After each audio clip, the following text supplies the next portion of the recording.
Here we go, guys. Monday. One down.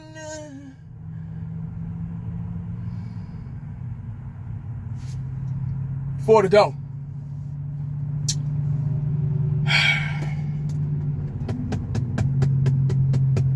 Wow. Almost draft time. I think we got another week and 2 weeks, if I'm not mistaken.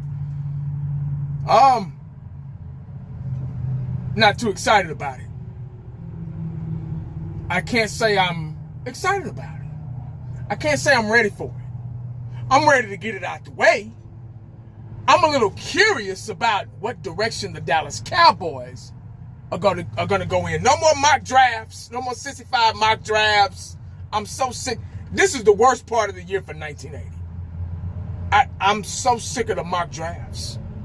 I'm so sick of the clickbait articles on the internet, on YouTube. I'm sick of it. I'm ready for this draft to be done. We do not know. This is a fresh team. We don't know what direction the Dallas Cowboys are going to go in. We have new coaching staff. We had 30 some odd free agents this past season. Some of them stayed, some of them didn't. Most of them didn't. Some of them retired, and etc. Guys are still hurt, like Overshown. Yeah. But before I get to Overshown, I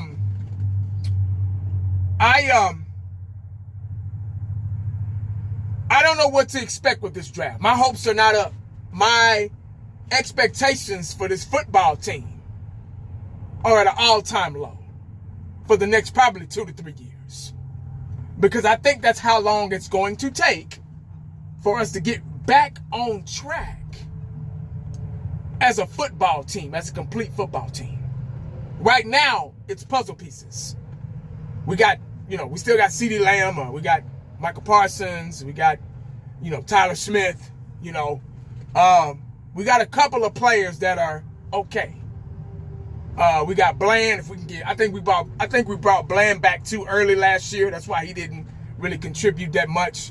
So we'll get a healthy Bland. Diggs, I don't know. Diggs has declined tremendously. That's just what I witnessed. I'm not just making shit up just to prove a point. This is what I witnessed. I'm pretty sure y'all can agree. I don't know if it was injury or whatever, but hopefully he's healed. Butler, the other cornerback that was really making a big impact, I hope he starts.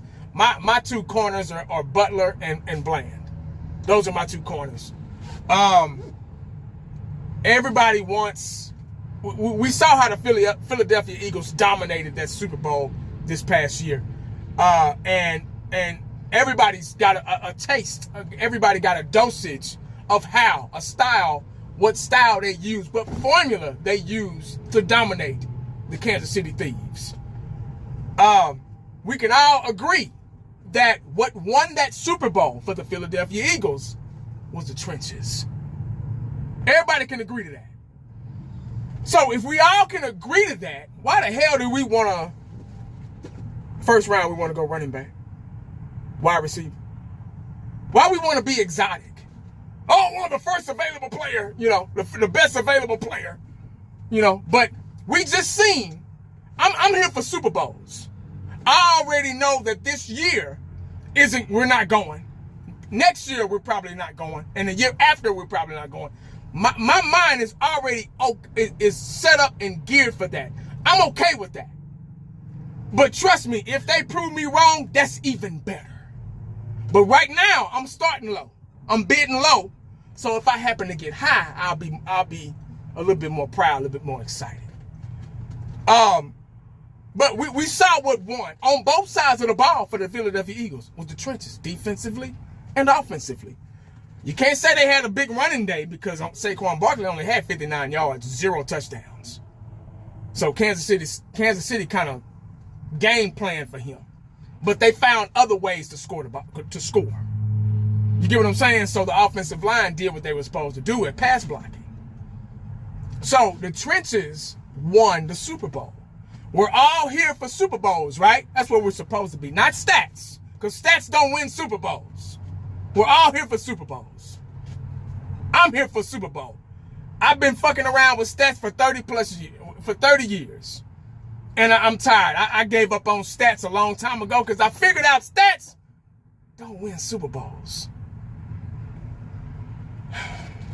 But anyway, Overshown, man. That was my boy. I've been reading a lot of articles about him, working out, rehabbing, getting better, getting healthier. There's still no timeline when he's going to come back. But he says it's pretty good. He has a pretty good chance there's a pretty good chance that he can come back 2025. Now, when? I don't know. It won't be early 2025. It'll be later on. If he comes back this year, it'll be later on down the line in the season. But he probably needs to go ahead and just take this season off. I probably would if I was him. Don't rush him back because you'll get the same thing you got with Bland. You get what I'm saying? Bringing secondary players back early don't do you no good. It just don't. Well, he's not a secondary guy. He should be. I'm going to get to that point now. If and when he comes back, is he supposed to continue to be a linebacker? Because he was most impactful in Dan Quinn's style of defense. So this is a first for him and us to see him playing linebacker in a 4-3 defense. See, Dan Quinn was all about speed. We ran a 4-2-5. So he could kind of get away with being a linebacker in that style of defense because it was mostly cover 3. Because Dan Quinn was all about prevent and speed. He was all about those hybrid players that can run sideline to sideline. Didn't need 3 linebackers. He was okay with 2 4-down linemen and 5 defensive backs. He was all about the prevent downfield. Now we got a new defensive coordinator. What's his name? Matt Eberflus. He's a 4-3 Tampa 2 style, cover 2 style defense. 4 down linemen, 3 linebackers, 4 secondary guys. What direction? How is he going to plug in Overshown if and when he comes back? Have we thought about that? Overshown is built like a safety. I always thought Overshown would have been better at strong safety because he's a guy you can go ahead and, he can play coverage. He's fast enough to be in coverage over the top, and he's fast enough he's physical enough. Let me rephrase that. He's physical enough to move him up in the box. But with cover 2, it's kind of hard to, squeeze that in. So that's why the draft is going to be really interesting this season, or these seasons coming up, especially on the defensive side of the ball, because we got a new defensive coordinator. We're starting from scratch from the drawing board. So my question to you guys, I don't know everything. I'm not like the other they think they know it all. It's the Bible with them. They're never wrong. But we haven't won a Super Bowl in over 30 years. About to be. Everybody knows every damn thing, but nobody's method has worked. Like I keep saying over and over again. But defense wins championships. Offense gets the glory. Defense wins the game. So where do we go? What direction? How is this draft going to go? Nobody knows. Nobody has a clue. But the one thing the Dallas Cowboys are good at is doing the total opposite of what we want. They're going to find a way. They're going to find a way to mess this draft up. I guarantee you. I'd be shocked and surprised if they prove me wrong. I would love it. But judging off and going off of experience and the way it's been for the past so and so many years, I can't help but think that way.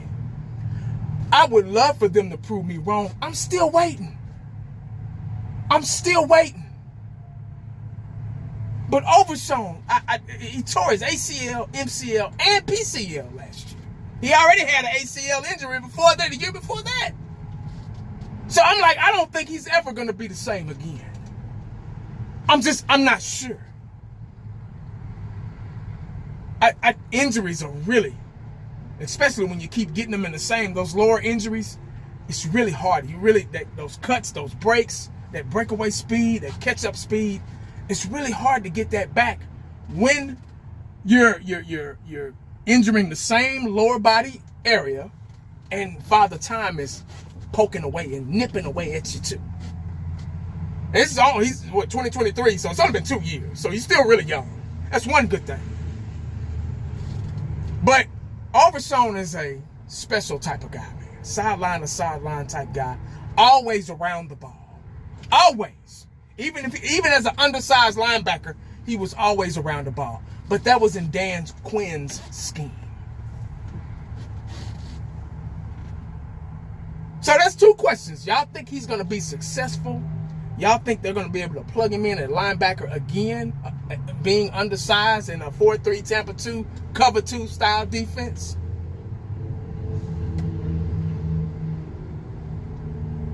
Or has injuries? Are injuries going to take a toll and make him fade away?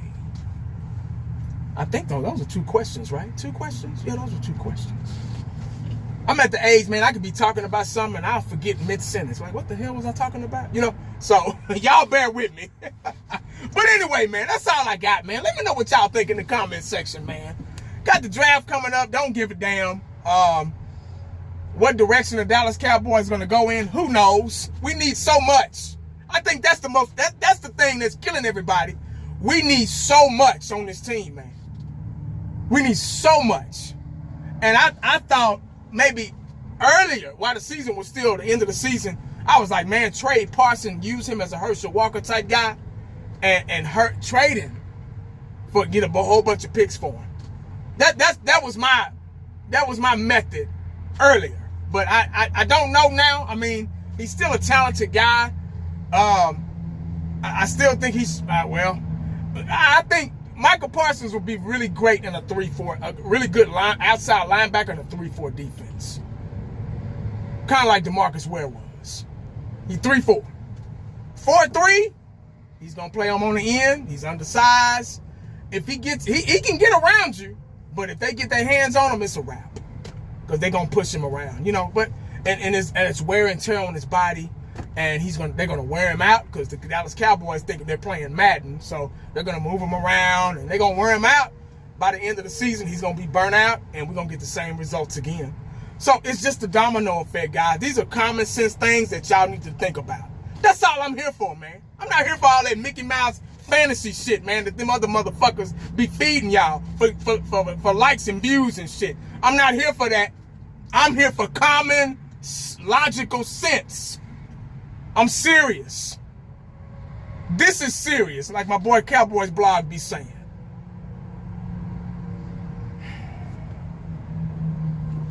Make sure you stay cowboyed up and prayed up, because you never know what the day is going to bring you. Holla back at your boy.